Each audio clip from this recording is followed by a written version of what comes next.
Mungu iko wazi hapa, humu zinapita haishi, lakini sikuishi kufa. Najiishi kuendelea. Kwa sababu na Mungu ndafariki muda atakaotaka Mungu. Sasa woga ni nao. Ukiona mtu mwoga, ni wa shetani, hana Mungu ndani. Mtu ana Mungu ndani. Mchungaji alikufundisha Ijumaa. Siku ya Mungu Jumatano. Akasema mtembeza gari anaona bahari mbele yake. Na hapo hakuna bahari. Shetani anamuonesha bahari kusudi arudi nyuma afanye nini? Afanye ajabu. Akasema mimi hapa niona hii bahari. Natembeza tu. Akatembeza kuja kufungua hakuna bahari. Si ndio? Ingine siku anatembea, bado anatembea, anaona kitu kubwa huko barabarani. Anasema hivi. Anasema nifanyeje? Nikipi nyuma nitafanya ajali. Yeye ni mgongo. Kwenda hakuna Mungu. Ndio maana madereva wengi wanafanya ajali. Unasikia imani neno. Mwaka yote huyo mtu hana Mungu. Kwa sababu kusikia sauti ya Mungu anakufanya uwe unaoga, uwe na mashaka. Mungu atusaidie. Sasa watu walikuja hapa mjini Mwanza. Walitoka vijijini na kuwaka ni wachawi. Kama ni wachawi kama kuhusu wewe. Hasa msiwapokee. Niwakuta njiani nikaenda kushoto kaenda kurudi. Wewe ni muoga una Mungu. Hauna Mungu wewe mpate mwanako kwa mwambie wewe ni muoga. Ndio mwambie. Bwana Yesu asifiwe. Unajua watakatifu wakiwa na Mungu. Unajua watakatifu wakiwa na Mungu na mambo ya kanisa. Hata ukiona mchawi aliyekuloga, unajua ndani ya moyo wako. Unajitahidi umpe mkono.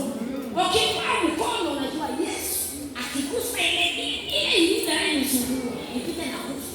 Hiyo ndio imani ya watakatifu. Sasa yana nimsaidie, nimempa uchawi wa miguu. Kumbe wewe umeweka nguvu. Akigusa nini? Inakufa. Na mwambie hii sasa ifanye kazi. Kuna mtu nimsaidiaka ndio akaua hiyo nguvu ya elimu. Utaona mchoki mwana hapa anapita kule. Yeye atakukimbia au anakukimbia mchawi. Unaeleweka?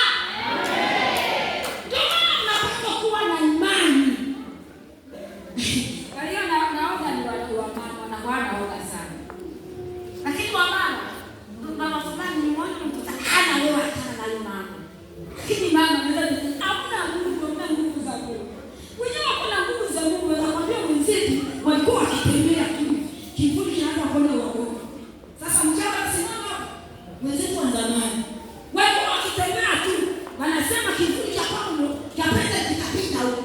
Wanasimama ikitakuwa wanachukua wagongo wote wanaalisha. Papa wanapita hadi kinachoendelea. Kumbe washawalisha wagongo hapo kwenye kivuli chake kitafanya nini? Kitapita.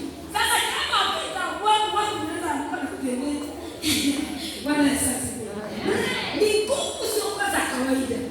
Utualie kuwa na Mungu anatumikia mtu na kufika maagizo ya Mungu hataki kuwa na hoga. Kwa nini uwe na hoga? Tukisoma tukirudi kwenye kitabu cha Waefeso. Twende kwenye Waefeso 5:3. Kwa nini uwe na hoga? Bwana Yesu asifiwe. Amen. Kama unataka nitumike na saa. Sina wakati na dakika ngapi? Nani mwenyewe na saa? Pale nataka nifikishe dakika 30, 33 najua 30 haijafika. Sasa kisha kika kweli. Mtumishi wako hapo utakuwa unaniangalia tena na wazee wa wachungaji utakuwa unaniangalia. Roho vizuri kabisa. Bwana Yesu asifiwe. Mimi hapa sina saa. Niko tu hivi. Twende wapi? Nasema nini? Waefeso 5:3. Nasema nini? Lakini washerati usitaje ukweli kama. Lakini usherati sisi tuliookoka usitaje kwetu kama. Mwenyewe anasema ndio mzizi wa kanisa. Unaelewa? Wanasema usherati usitajwe nini? Kama kaweka na nini? Kamwe.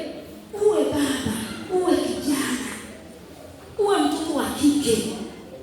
Mungu atusaidie. anasalimia. Amen. Unajua kwa hii dunia sasa.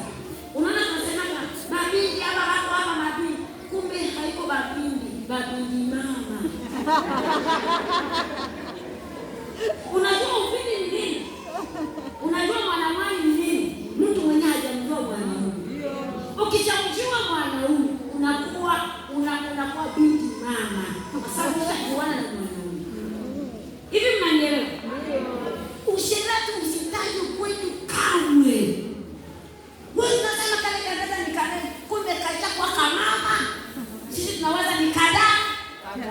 Unaona hata nimeoa kadada kumbe moa kamama. Hizo mambo ni nini? Ukisikia anasema mvulana ni ule mwenyewe hajawahi kutana na mwanamke. Ndio anaitwa mvulana. Takuta bibi kubwa, mvulana mnakaa, huko mvulana mimi sijao, kumbe ashaka lisini huko ashaka lisini. Shana danganya sijao. Basi sasa Mungu atupe. Biblia inasema usherati usitajwe kwetu kamwe. Hawa wazinzi wote hivi wanakuwa kimya, wanasema wauza kwa nini? Mkae kimya lakini mimi naongea kweli. Na hii ndio kweli ya kanisa.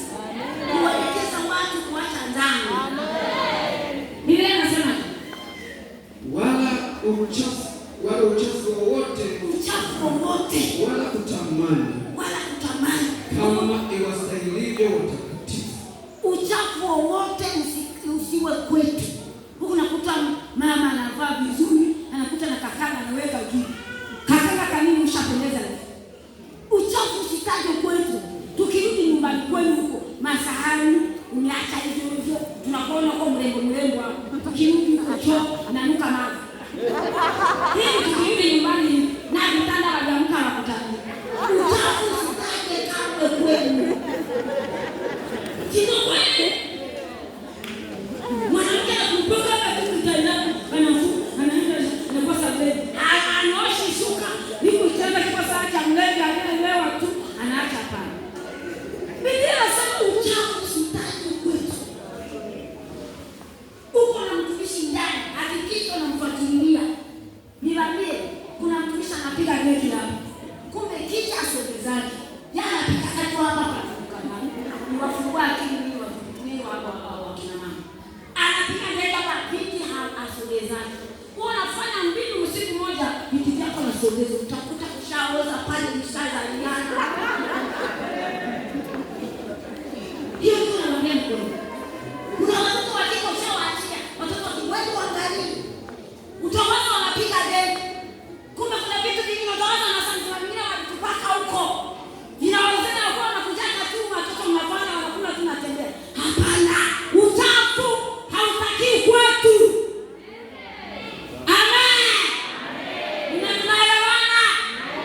Kama unaanza vaa kwa wiki vizuri. Na gauni za 20 zipo. 25 zipo. Unapapaka kando na leta kanisani. Nani alikuloga? Tunapaswa kwa walokole. Wanakuambia walokole ni maskini. Walokole tu watu maskini. Walokole tu watu